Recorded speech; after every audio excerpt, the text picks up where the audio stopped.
Peace y'all, I'm ICC. Today we are doing a quick comparison video between the Retrobit / 8bitdo RB864 Bluetooth controller versus a Nintendo controller. This is official, not third party. This, as I said, Retrobit and 8bitdo. So yeah, we're gonna do basically a teardown and a breakdown and a comparison. So I mean, the size of the controllers is almost exact. I don't really see any difference in the size.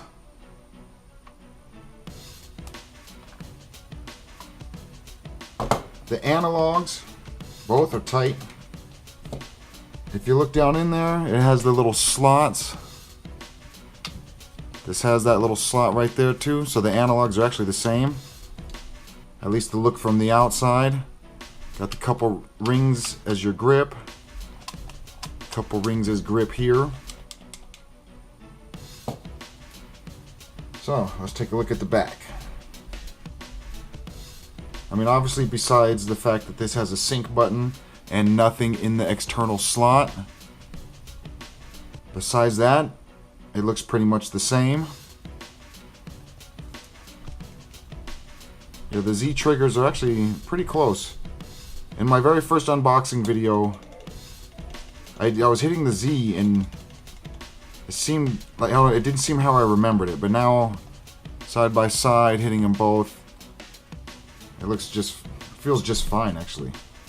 This even has the little clip to hold in the memory card or the rumble pack. It doesn't necessarily need it because there's nothing on the inside.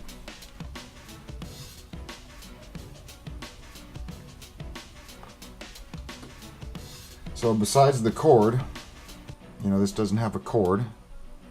Besides the obvious difference there, let's see, all the screw holes are in the same spot. So that is one good sign. Now we're going to open these up.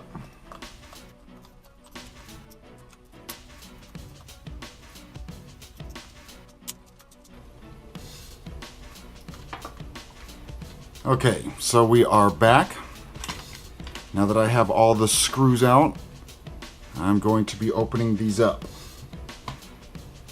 Here is the Nintendo 64 controller. OEM, opens up real easy. It, I mean, almost fell apart when I was moving it. But, nice analog, button. This just clamps right on. The one thing I like, you can remove these pins and replace this analog. You can't do it with the buttons, these are soldered in. I mean, you could if you really want to, but this is nice and easy. You just unplug and pop a new one on. So now, the true test. Let's check it out.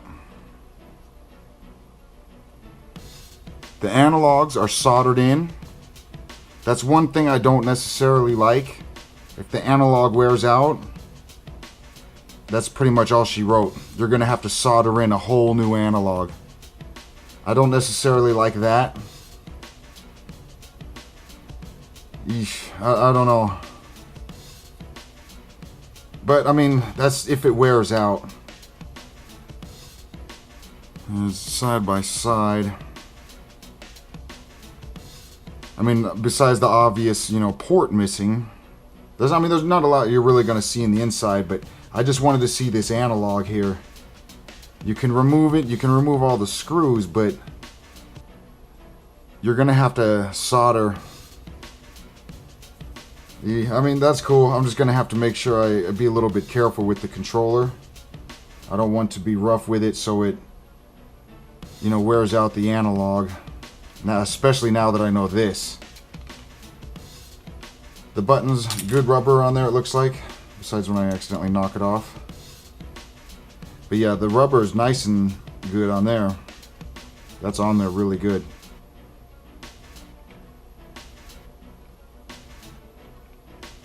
The buttons are good. The board, I mean, that's a high quality board. It's not a cheap board, at least. It has a pretty good thickness. Don't know if you can really see the thickness of that board compared to this board, but the thickness is pretty much the same. The L and R buttons are kind of the same, just the soldered on cables. So that's cool. You know, the button built onto the back, that's the same on both of them. It's actually clamped onto the back of the case. But I'm wondering, so the battery must be on the other side, obviously, but I'm just wondering if I could splice in another battery and have it sit in this little expansion slot. I'm not going to pick up this board because I don't know all that's too much work in there with all those rubber pieces coming loose. I'm not going to take that up. I mainly wanted to see this analog here, this little unit. I wish, you know, in an ideal world it would have this same plug right here, because I know on eBay and Amazon and certain retro sites you can actually buy a GameCube analog to replace this Nintendo 64 analog. And the GameCube analog works a lot longer, a lot more reliable. This is a good analog here while it's new. After a while, when these get loose, see this one here, that's still pretty tight. It doesn't move a lot. It has pretty good spring back. This one here, it moves a little bit more, but it has good spring back. All in all, that's not a bad controller. The battery has to be under there. I wonder how big that battery is. Doesn't seem too big. I was thinking the battery would be a little bit bigger, but maybe I'm thinking like PlayStation controller batteries where they're actually a pretty decent size.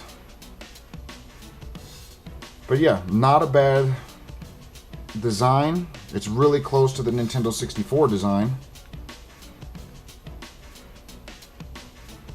I mean, obviously besides the sync button that you have and some of the little internal workings, but this seems like a pretty good controller. The only downside of the insides that I'm seeing is these are soldered. This is the Z button, or the Z button, or depending on where you're from. But these right here, this analog here on the Nintendo 64,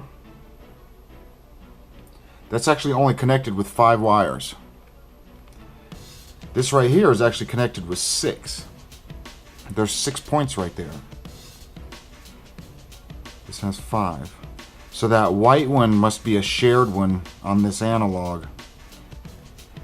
So I wonder if I could buy one of these analogs, you know, get one of these clips and solder it in, make it so this analog is replaceable, and then I could use GameCube analogs. That'd be great. So yeah, not a bad design though. We're gonna put this back together real quick just to see how easy it is. The one thing I do like about these little rubber pegs, they have a little button on the top that goes in the hole. Usually controllers don't have that. See, so it actually like holds it when it's upside down. That's a really good design. And then it just goes right back together. So yeah, this is designed really well. Comes apart very easily, goes together just as easy. I mean, you see right there, all I gotta do is put these screws back in and that thing's right back to normal. So yeah, not a bad controller. I give it a thumbs up. I would give it 2 thumbs up if the analog was not soldered in. I'm sorry, I don't like that. I don't like anything soldered in case you have to fix it, in case you have to repair it. Soldering just makes it that much more difficult. But yeah, anyways, I'm ICC. Thank you for watching. Peace. And the last thing I'll add is I'm putting this back together. I noticed it while I was taking it apart, but I played that in fast forward. I didn't want to make you guys sit there and watch it. The screwdriver, or excuse me, the screws on the retro bit, they're all the same size. Even the ones on the inside here in the memory card slot. On the Nintendo 64, the actual OEM, if you look really close, those are different sizes. So the ones on the inside in the memory card slot, or the rumble pack slot, uses smaller screws. It's smarter to have all the screws the same size for a few reasons. For one, the consumer can just repair it real quick, but for two, the manufacturer doesn't have to go get all these different screws. One size screw is all you need. You know, imagine if you're making controllers and you're like, oh, we're out of small screws, we got to order some small screws. We can't make any controllers until we get some more small screws. Well, guess what? When they're all universal, use those screws for these holes. It don't really matter. So I give them credit for at least doing that. But yeah, thanks for watching.